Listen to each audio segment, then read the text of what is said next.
Hello bachchon, welcome to ABC. This is me Alina Khan and today we are dealing with another important topic of botany, that is classification of algae. In our last video we are dealing with pigmentation in algae and the habitat in algae.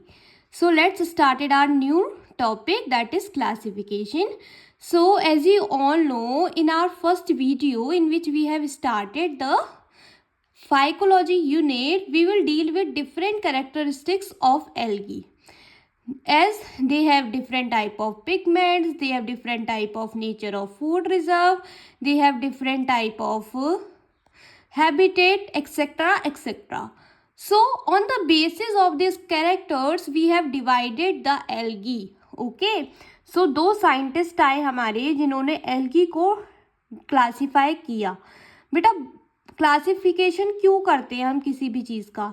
हम classification इसलिए करते हैं कि हमारी जो study हो वो easy हो जाए. मतलब जो चीज़ें हमारे अंदर पाई जा रही हैं वही चीज़ें दूसरे ऑर्गेनिज्म में पाई जा रही हैं, तो हमको एक जनरा में क्लासीफाई कर दिया. ठीक है, क्यों किया? क्योंकि हमारी जो स्टडी होगी वो इजी होगी, इसलिए क्लासिफिकेशन हमने किया है.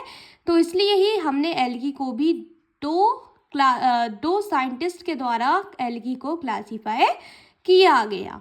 पढ़ लेते हैं बच्चों अब हम. Algae possess diverse characters in their pigments, nature of food reserve, nature of silica, etcetera. So they are further classified by two scientists, that is Smith and Fritz. Okay, सबसे पहले हम स्मिथ की बात करते हैं. तो स्मिथ ने 7 classes में एल्गी को तोड़ा था, that is cyanophyta, chlorophyta, euglenophyta, pyrrophyta, chrysophyta, phaeophyta and the rhodophyta. ठीक है बच्चों, तो देखो ये 7 क्लासेस थी जिसमें स्मिथ ने एल्गी को क्लासीफाई किया. इसके बाद दूसरे साइंटिस्ट आए जिनका नाम था फ्रिट्स ने एल्गी को 11 क्लासेस में क्लासीफाई किया था. बस किसी बुक्स में 12 क्लासेस भी दे रखी हैं. ठीक है बच्चों, तो देखो सबसे पहले हम बात करेंगे क्लोरोफाइसी की, जो कि ग्रीन एल्गी होती हैं, रोडोफाइसी जो कि रेड एल्गी होती हैं, फायोफाइसी जो कि ब्राउन एल्गी होती हैं, साइनोफाइसी जो कि ब्लू ग्रीन एल्गी होती हैं, जेंथोफाइसी जो कि येलो ग्रीन एल्गी होती हैं, बेसिलेरियोफाइसी जो कि डाइटम्स होता है.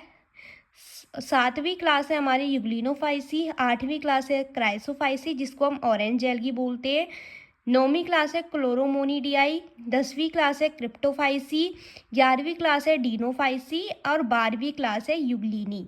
ओके, तो 12 क्लासेस में जो फ्रिट्स साइंटिस्ट थे उन्होंने एल्गी को क्लासीफाई किया था. आज हम स्मिथ का क्लासिफिकेशन के बारे में पढ़ेंगे डीपली, और हमारी जो नेक्स्ट वीडियो आएगी tomorrow, in which we will deal with Fritsch classification. So let's get started. जो हम स्मिथ के क्लासिफिकेशन की बात कर लेते हैं. सबसे पहले हम साइनोफाइटा की बात करेंगे. देखो इन दोनों में फ़र्क कितना है कि स्मिथ के क्लासिफिकेशन में 7 क्लासेस हैं और फ्रिट्स के क्लासिफिकेशन में 11 क्लास हैं. तो जो स्मिथ का क्लासिफिकेशन है उसमें हम प्रीफिक्स में फाइटा लगा देंगे, और जो फ्रिट्स का क्लासिफिकेशन है उसमें प्रीफिक्स में फाइसी लगा देंगे. सो इसका क्लासिफिकेशन हो जाएगा. तो सबसे पहले हम साइनोफाइटा की बात कर लेते हैं बच्चों. So these algae are also called blue green algae. इन एल्गीज को ब्लू ग्रीन एल्गी बोलते हैं. इसके बाद इसके हैबिटेट की बात कर लेते हैं. These are inhabitants of moist soil and rocks, fresh water and saline water. मतलब ये मॉइस्ट सॉइल में, रॉक में, फ्रेश वाटर में और सैलिन वाटर में देखने को मिलती हैं. इनकी बॉडी देखें तो इनकी जो बॉडी होती है वो यूनिसेलुलर होती है या फिर कोलोनियल होती है. अब इसके पिगमेंट की बात करें तो पिगमेंट इसमें फाइकोसाइनिन पिगमेंट पाया जाता है. अब इनके साइटोलॉजिकल स्ट्रक्चर की बात करें तो इनके पास जो न्यूक्लियस होता है वो प्रिमिटिव होता है, न्यूक्लियोप्लाज्म प्रेजेंट होता है सेंटर में, और पेरीफेरी में क्लोमोप्लास्ट प्रेजेंट होता है. देखो पेरीफेरी का मतलब होता है कि आउटर साइड. ओके, अब रिप्रोडक्शन की बात करें तो सेक्सुअल रिप्रोडक्शन एब्सेंट होता है, फ्लैजिलेटेड सेल्स भी एब्सेंट होते हैं, और ये सिर्फ वेजिटेटिव एंड एसेक्सुअल रिप्रोडक्शन करती हैं. रिजर्व फूड की बात करें तो ग्लाइकोजन इनका रिजर्व फूड होता है, और इसका एग्जाम्पल हो जाएगा ओसिलोटोरिया, नोस्टो, क्लियो, कैप्सा. तो अगर आपको स्क्रीनशॉट लेना है तो आप ले सकते हैं. अब हम बात करते हैं क्लोरोफाइटा की. अगर हम बच्चों क्लोरोफाइटा की बात करें तो ये जो एल्गी होती हैं वो ग्रीन एल्गी होती हैं. सबसे पहली बात बाद इसकी हैबिटेट की बात करें तो ये फ्रेश वाटर में और सैलिन वाटर में देखने को मिलती हैं। ये यूनिसेलुलर होती हैं, मल्टीसेलुलर होती हैं या फिर कोलोनियल भी होती हैं। इनके जो सेल्स होते हैं वो फ्लैजिलेटेड होते हैं, मतलब मोटाइल होते हैं, या फिर नॉन फ्लैजिलेटेड भी हो सकते हैं। ये एसेक्सुअल और सेक्सुअल रिप्रोडक्शन दोनों से ही अपना रिप्रोडक्शन करती हैं। Chlorophyll, carotene, xanthophyll as a pigment इनकी बॉडी में प्रेजेंट होता है। Reserve food material starch present होता है और इसका एग्जाम्पल हो जाएगा स्पायरोगायरा, ऊडोगोनियम, यूलोथ्रेक्स, पाउचेरिया, कारा, etc. are the examples. So this is all about chlorophyta. Let's talk about यूग्लिनोफाइटा. तो अगर हम यूग्लिनोफाइटा की बात करें तो ये फ्रेश वाटर में रहती हैं, स्लैंटिंग वाटर में रहती हैं या मॉइस्ट सॉइल में रहती है। इनके जो सेल्स होते हैं वो फ्लैजिलेटेड होते हैं या फिर नेक्ड सेल्स इनमें प्रेजेंट होते हैं।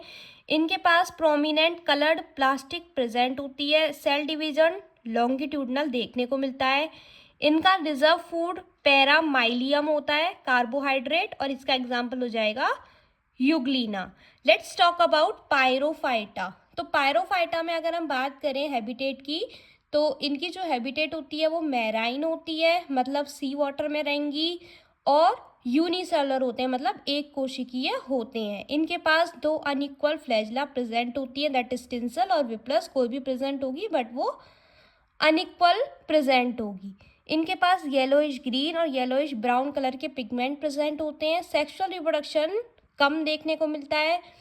रिजर्व फूड स्टार्च और ऑयल देखने को मिलता है पायरोफाइटा में.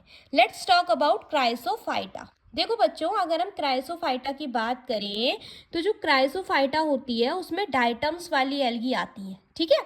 इसके हैबिटेट की बात करें तो ये टेरिस्ट्रियल होती हैं, मतलब लैंड पे रहेंगी. कुछ फ्रेश वाटर होती हैं जबकि कुछ सैलिन वाटर में भी रहती हैं. इनकी जो बॉडी होती है उसके पास फ्लैजिलेटेड या नॉन फ्लैजिलेटेड सेल्स जो होंगे वो प्रेजेंट होंगे. सेल बॉडी जो होगी वो यूनिसेलुलर भी हो सकती है, मल्टीसेलुलर भी हो सकती है, कोलोनियल भी हो सकती है और फिलामेंटस भी हो सकती है. सेल वॉल इनकी पैक्टिन की बनी हुई होगी और इसमें डिपोजिशन होगा सिलिका का. It is very very important. Question आता है कि जो क्राइसोफाइटा होती है उनकी सेल वॉल किसकी बनी हुई होती है, तो it is made up of pectin with deposition of silica.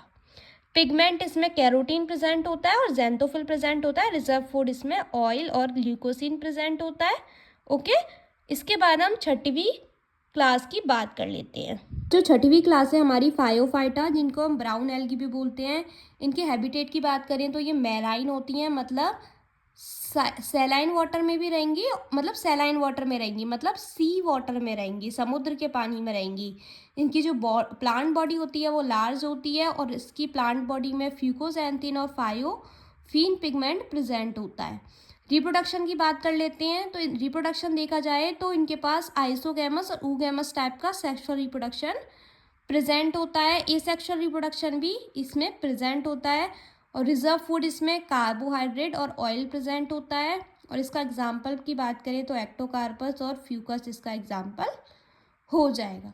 इसके बाद हम लास्ट क्लास की बात कर लेते हैं. This will be your last class और class of Smith, that is Rhodophyta.